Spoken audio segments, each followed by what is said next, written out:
everyone, and thank you for joining me for another Conversations with Kate. This is State Representative Kate Lipper-Garabedian, and today I'm joined by Kristin Thorp, the Executive Director of the SDM Foundation here in Melrose. Thanks for coming, Kristin. Oh, thank you so much for having me. Yes. This is fun. Long commute for you to get down to MMTV, right? I think it took me a minute. Okay, about a block away, not even.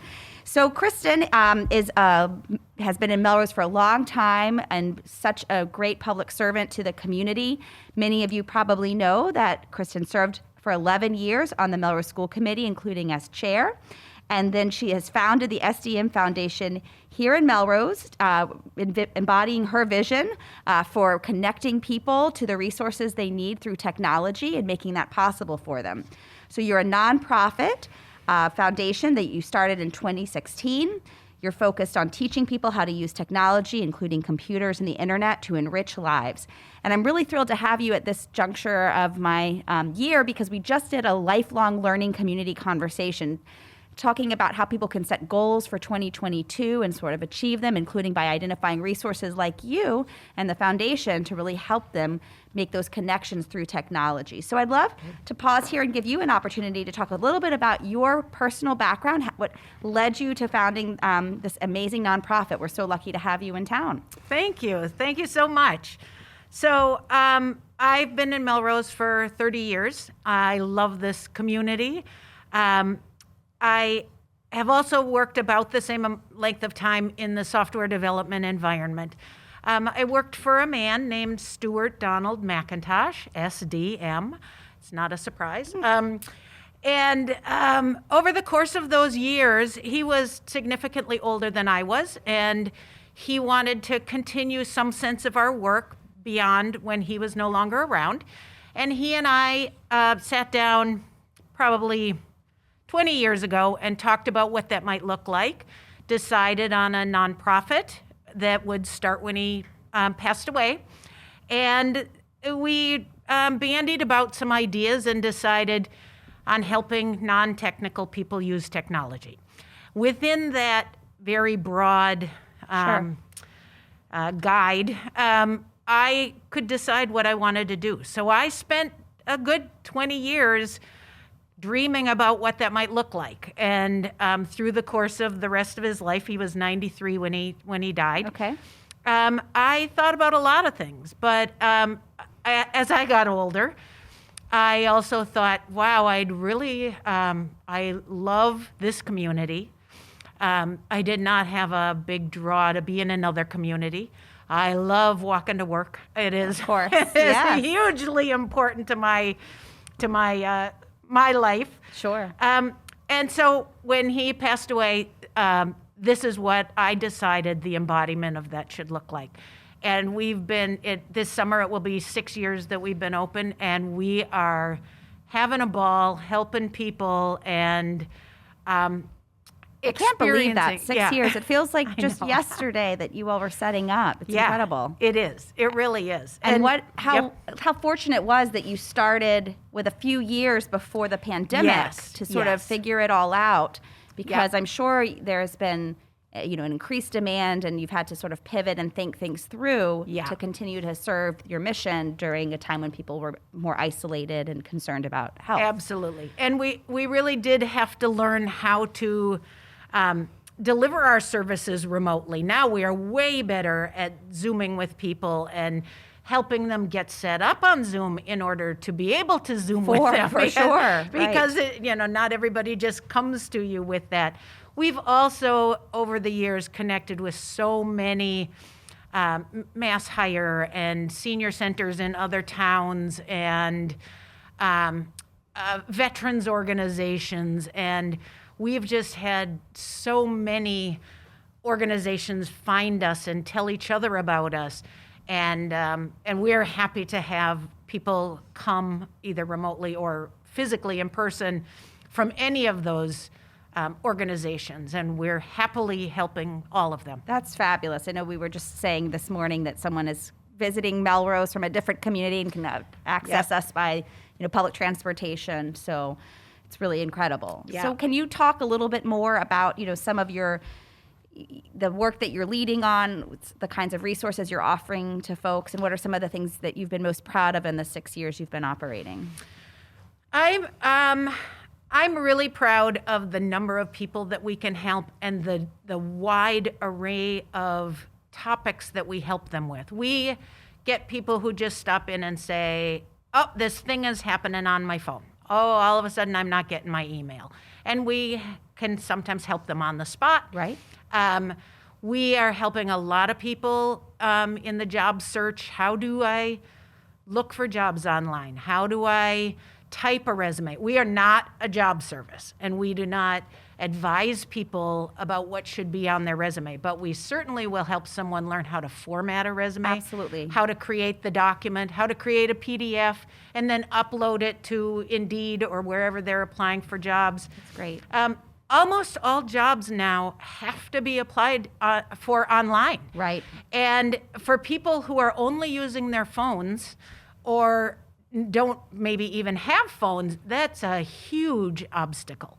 And so you can't even get a job that doesn't even need you to use a computer without using a computer to get the job.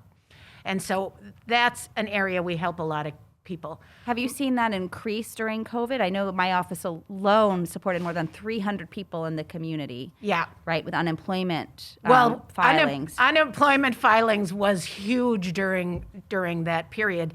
And that was something that we had not really had to do before. Right. Most people hadn't. People are having trouble with those websites. It was complicated, yes. And then when it started to open up a little bit, it was trying to get travel documents into random websites for Australia or France or the UK or they didn't understand how to do it. Every country was different. States were different. What documents do you need? How do you upload them? Right. And we'd never, obviously, it didn't even exist before, but we did a lot of that, and then that's now dying down a little bit more. Was there a level of professional satisfaction? I enjoy my job because I'm always learning so it seems like the pandemic required you to sort of develop new skills or navigate new platforms. And probably that was appealing to you and your staff. We really say every day is different, and we learn every day. People say, how did you get this level of expertise? And a lot of it is just doing. Right. Someone comes in, we had someone make an appointment, they had a very specific need, and I said right up, we don't know how to do that. We've never done that, but we will absolutely learn it with you. And because we have expertise in doing these kinds of things, it will be easier for us, and then we can help you. But we don't know everything. We're happy to learn next to people. It is a wonderful job in that way. That's great. Yeah. So tell people a little bit more about the different ways in which they can seek your help. So you've said some people can drop in. I know you also do workshops, and maybe people can schedule appointments. Yep. So almost all of our work is individual appointments. Okay. We say it's the best way to help someone one-on-one with one of our staff members. And I'm just going to plug here. All of our staff members are paid. We don't have volunteers. It's something I felt strongly about. And we're happy that we can run our business that way. Yep. But a one-on-one appointment individually, you can do exactly what you want at the pace that you can do it. There's no one else asking questions. It's only your questions. And then so one appointment, 50 minutes. Mm-hmm. So we have a little time to switch people at the table. Right. And then you make another appointment. It might be the next day. It might be a couple days later. It might be a week later. It might be when you have a problem a month later. It's completely dependent on what you need and want and your availability. We do lessons, small group lessons. Okay. And we're looking forward to doing our student small group lessons over the summer again. We have really enjoyed that. Our business hours are 9 to 4. Yep. And so we're not open very child-friendly hours. They can't, we have a few kids who come at 3, but so we really enjoy vacation weeks and summer when we can do fun lessons with the kids. But Okay. all the lessons are small group lessons, and anything that you see that's available in a small group lesson, you can also just make an appointment and do one-on-one. Great. But then we also Zoom with people, and we have learned how to do a lot more of that. And we do things on the phone when we can. That's kind of tough, and it really depends on, what the problem is and who the person is and their level of expertise. Right.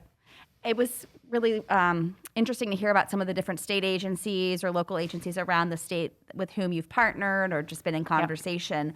And something that comes back to me about what you've been sharing is not everyone has a computer, Right. or even necessarily a smartphone. And yet, if they're applying for a job, they need access to be able to upload a document. And so Yeah. I believe that you all have done some work as well with the public library and partnering there some.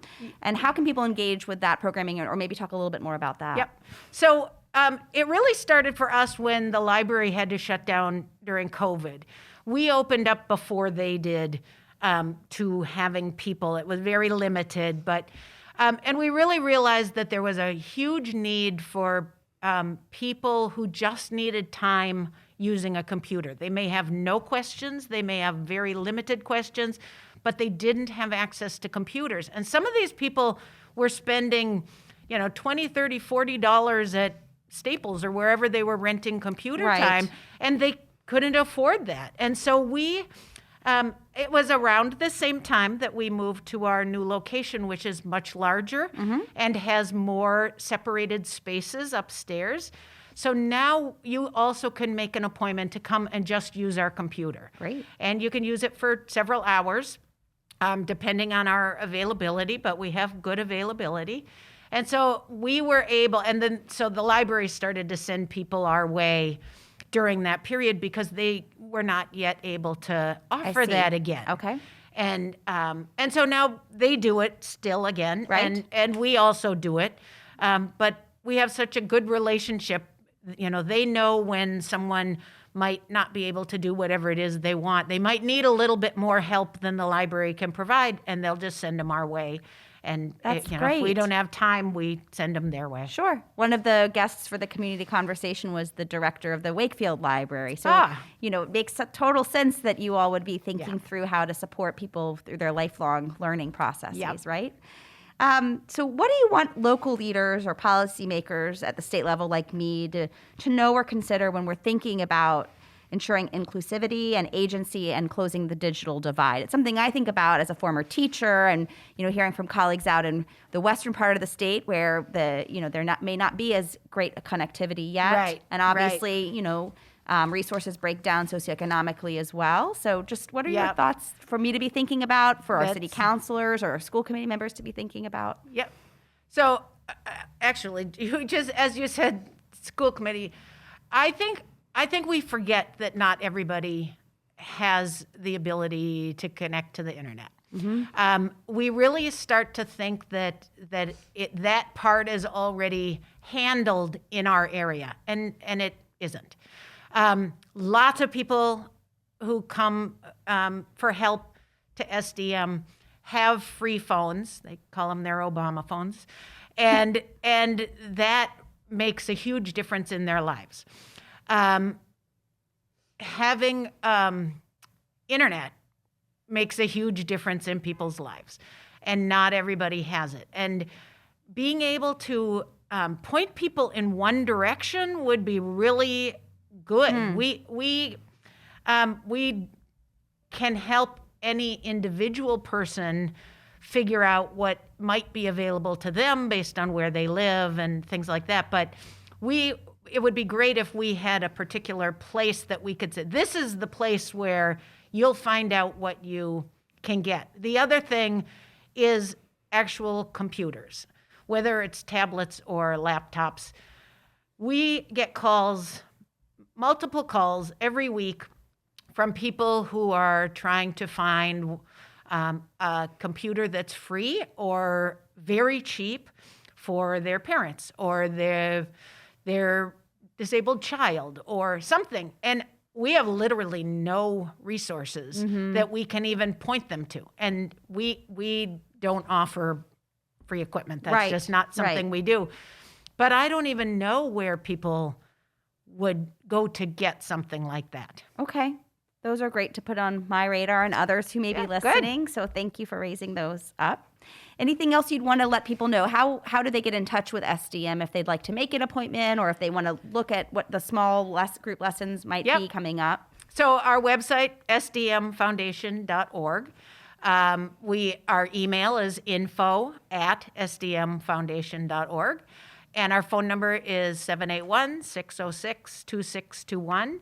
And all it takes, people say, how do I get started? And I say, give me a call and we'll make an appointment. And usually we have openings a couple of days out, and I'm going to just say our clientele does not plan ahead. So, as someone who occasionally has had my own computer snafu, you don't expect it to happen, and then it's all hands on deck. We need to address this right away. Yes, and we are open Monday through Saturday. Right. So Saturday hours. That's right. I dropped by with the muffins and coffee one Saturday for Melrose Kind Day. Thank you. Yes, of course, it was fun.